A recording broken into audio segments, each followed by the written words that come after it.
দেশে ফিরবেন শেখ হাসিনা, কিন্তু কিভাবে? এই প্রসঙ্গটা নিয়ে কথা বলবো। আপনারা খেয়াল করেছেন, সম্প্রতি আওয়ামী লীগের একজন নেতা, আওয়ামী লীগের সাংগঠনিক সম্পাদক শফিউল আলম চৌধুরী নাদেল বলেছেন যে শেখ হাসিনা দেশে ফিরবে। গত বুধবার গভীর রাতে দেওয়া এক ভিডিও বার্তায় তিনি এই তথ্য জানান। কিন্তু শফিউল আলম চৌধুরী নাদেল শেখ হাসিনা, আওয়ামী লীগ প্রধান শেখ হাসিনা কিভাবে, কোন প্রক্রিয়ায় দেশে ফিরবেন, শফিউল আলম চৌধুরী নাদেল যেটি বলেছেন সেটি যথার্থই বলেছেন।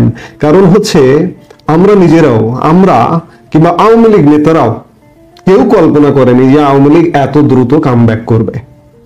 5 আগস্ট পরবর্তী সময়ে 5 আগস্টের কিছুদিন পরেও, সপ্তাহখানেকের মধ্যেও কেউ কল্পনা করেনি যে আমাদের মধ্যে কামব্যাক করবে। কিন্তু বাস্তবতা হচ্ছে আওয়ামী লীগ কামব্যাক করার সব ধরনের অবস্থা তৈরি হচ্ছে। শফিউল আলম চৌধুরী নাদেল যথার্থই বলেছেন যে আওয়ামী লীগ কামব্যাক করবে এবং শেখ হাসিনা আগামী মার্চের আগে দেশে ফিরবেন। এবং ফিরবেন, কেন ফিরবেন, কিভাবে ফিরবেন? তিনি ফিরতে পারেন দুটি প্রক্রিয়ার যে কোনো একটি প্রক্রিয়ায়। এই যে আমি আগের ভিডিওতে বলেছি যে বর্তমান যে অন্তর্বর্তীকালীন সরকার কিংবা সমন্বয়কারীরা ইতিমধ্যেই তাদের টার্গেটেড প্ল্যান থেকে ব্যর্থ হয়েছে। তারা আমাদের সংবিধান বাতিল করতে পারেনি, তারা রাষ্ট্রপতিকে অপসারণ করতে পারেনি, তারা ঘোষণা করতে পারেনি। এই না পারবার ব্যর্থতায় শেখ হাসিনা ফিরে আসবে। তারা যখন সরকারটি গঠন করে, ইউনূস সরকার, তখন কিন্তু ভাবেনি যে পরিস্থিতিটা এমনটা হবে। কিন্তু পরবর্তীতে যত দিন গেছে তখনই পরিস্থিতি ঘোলাটে হয়ে এসছে, ঘোলাটে হচ্ছে, এবং দিন যত যাচ্ছে তত ঘোলাটে হচ্ছে।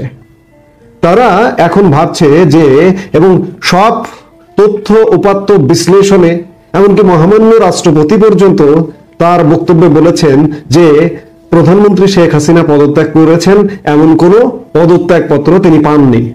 তাহলে স্বাভাবিকভাবেই সংবিধান যদি মানতে হয়, সংবিধান যেহেতু বহাল আছে, সংবিধান যেহেতু এরা বাদ করতে পারলো না, তাহলে প্রধানমন্ত্রী তার স্বীয় পদে বহাল আছেন। তাহলে বাংলাদেশের প্রেক্ষাপট যেহেতু তৈরি হয়েছে, বাংলাদেশের জনগণের প্রেক্ষাপট, দেশের জনগণ বর্তমান অন্তর্বর্তীকালীন সরকারের উপরে সংক্ষুব্ধ নানা কারণে। এই কারণগুলো আমরা হাজারবার বলেছি বিভিন্ন বক্তব্যে, আবারও খুব সংক্ষেপে বলি। দেশের আইন শৃঙ্খলা পরিস্থিতি মারাত্মক অবনতি, জানমালের কোনো নিরাপত্তা নেই, মানুষের জীবনযাত্রার ব্যয় 5 আগস্ট পূর্ববর্তী সময় থেকে এখন কমপক্ষে 50% বেড়ে গেছে, এবং মানুষ সত্যিকার অর্থে শান্তিতে নেই। সেই জায়গা থেকে জনগণ মনে করছে যে আমরা আগেই ভালো ছিলাম, এবং আগেই ভালো ছিলামের জায়গা থেকে যদি প্রধানমন্ত্রী শেখ হাসিনা প্রধানমন্ত্রী হিসেবেই আবারও দেশে ফিরে আসেন, বাংলাদেশের জনগণ আপত্তি করবেন না। এবং প্রধানমন্ত্রী শেখ হাসিনা ফিরবেন কিভাবে?